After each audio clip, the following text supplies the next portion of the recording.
Humidifier dengan dehumidifier itu beda, jadi jangan salah beli ya, sesuai dengan kebutuhan di rumah.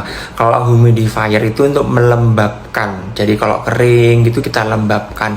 Tapi kalau dehumidifier itu untuk mengatur kelembapan.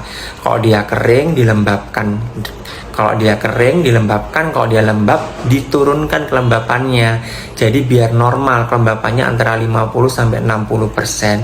Kalau terlalu lembab itu nggak baik, apalagi di era yang sekarang banyak anak-anak yang malam kalau batuk pilek kan, malam pagi itu batuk pilek. Karena apa?